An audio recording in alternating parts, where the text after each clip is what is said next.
Bismillah, alhamdulillah, wassalatu wassalamu ala rasulillah wa ala alihi wa walah wa ba'd. Allah subhanahu wa ta'ala berfirman, ba'da a'udzubillahi minasyaitonir rajim, inna nahnu nazzalna dzikra wa inna lahu la'afidhun. Surat Al-Hujur ayat 9. Kita tahu bulan Ramadan adalah bulan Al-Quran.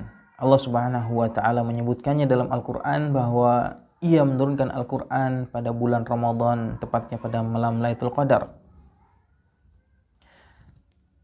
Tentu diturunkannya Al-Quran pada malam Lailatul Qadar adalah turunnya secara menyeluruh ke langit dunia. Sementara kita tahu Al-Quran itu turun berangsur-angsur sesuai dengan peristiwa yang terjadi selama dakwah Nabi SAW atau setelah kenabian Muhammad SAW selama 23 tahun. Sedikit mengambil faidah dari Surat Al-Hujurat ayat 9 ini, bahwa faidah yang bisa kita ambil bahwa Allah subhanahu wa ta'ala adalah zat yang ulu, zat yang tinggi. Karenanya ia mengatakan, inna nahnu nazzalna, kami menurunkan Al-Quran. Tidaklah sesuatu itu turun melainkan berasal dari tempat yang tinggi. Juga menunjukkan akan kemuliaan Al-Quran, keagungan Al-Quran, betapa berharganya Al-Quran karena dia datang dari tempat yang tinggi, dari sisi Allah subhanahu wa ta'ala. Bahkan dia adalah kalamullah, dia bukan makhluk. Al-Quran bukanlah makhluk, Al-Quran adalah kalamullah, bagian dari sifat Allah subhanahu wa ta'ala yang tidak terpisahkan. Faedah yang lain dari ayat ini adalah penjagaan Al-Quran. Allah yang menurunkan Al-Quran dan Allah juga akan menjaganya. Bagaimana penjagaan Allah subhanahu wa ta'ala? Allah jadikan Al-Quran mudah dihafal. Allah jadikan Al-Quran begitu mudah dihafal oleh orang-orang yang bahkan bukan orang Arab. Ini adalah satu mukjizat, dan Al-Quran adalah mukjizat Nabi terakhir, Nabi pamungkas Muhammad SAW. Faedah yang lain dari surat Al-Hujurat ini adalah bahwasanya Al-Quran mengandung zikra. Allah menyebutnya dengan kata zikra. Inna nahnu nazzalna zikra. Zikra adalah sesuatu yang bermakna pengingat, yang mengingatkan, yang memberikan petunjuk berkenaan dengan hukum-hukum, berkenaan dengan aturan-aturan yang perlu dijalankan oleh manusia, karena memang Al-Quran ditujukan untuk manusia, disertakan ke dalamnya jin. Dzikra mengingatkan untuk kebahagiaan hidup dunia maupun kebahagiaan hidup di akhirat.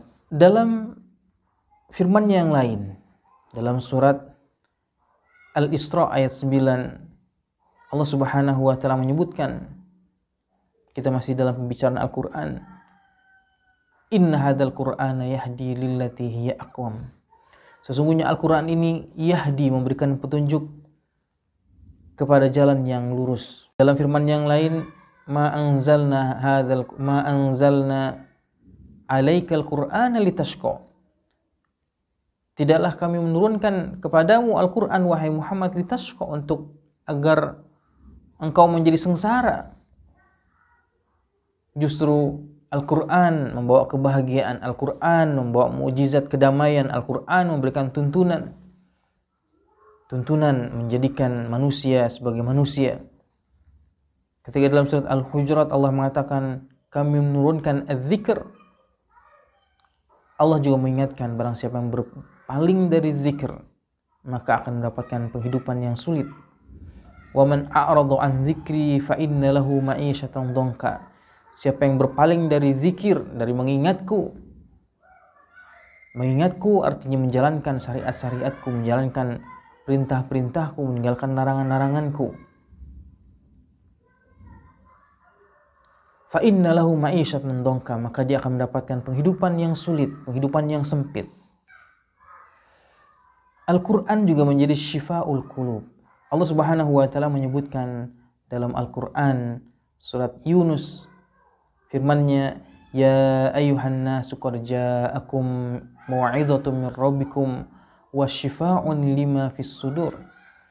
wahai manusia, telah datang kepada kalian mau'izah, pelajaran min rabbikum, dari Tuhan kalian, wasyifaun, dan obat penyembuh, lima fis sudur, dari apa-apa yang menjadi permasalahan penyakit hati.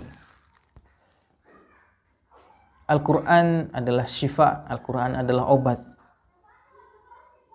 Dan obat yang terbaik adalah obat seseorang mengenal Tuhannya. Seseorang mengenal apa yang diridhoi oleh Tuhannya dan apa yang tidak disukai oleh Tuhannya. Apa yang diinginkan Tuhannya dari dirinya. Itu adalah obat terbesar untuk kehidupannya. Karena penyakit yang paling besar dalam kehidupan manusia adalah penyakit syirik, penyakit akidah.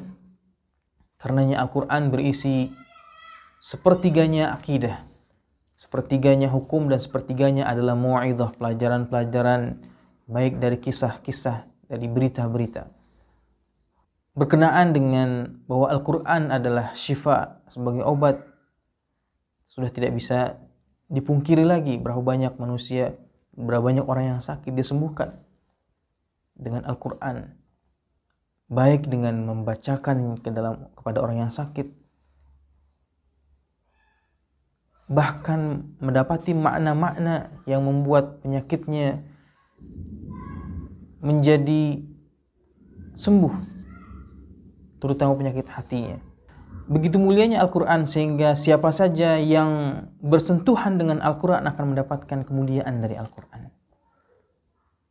Rasulullah SAW mengatakan bahwa innallaha yarfa'u bihadzal Qur'an aqwaman wa yadha'u bihil akhirin.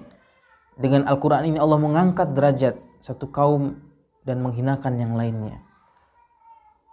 Semoga kita menjadi insan-insan Al-Quran yang mendapatkan kemuliaan, keberkahan Al-Quran. Minta kepada Allah Subhanahu wa Ta'ala agar menjadikan kita ahlul Quran, menjadikan kita diberikan pemahaman untuk bisa mempelajari Al-Quran, memahami isinya dan mengamalkan Al-Quran, sehingga kita mendapatkan kebahagiaan abadi, kebahagiaan di dunia maupun kebahagiaan di akhirat. Semoga bermanfaat. Billahi taufik. Assalamualaikum warahmatullahi wabarakatuh.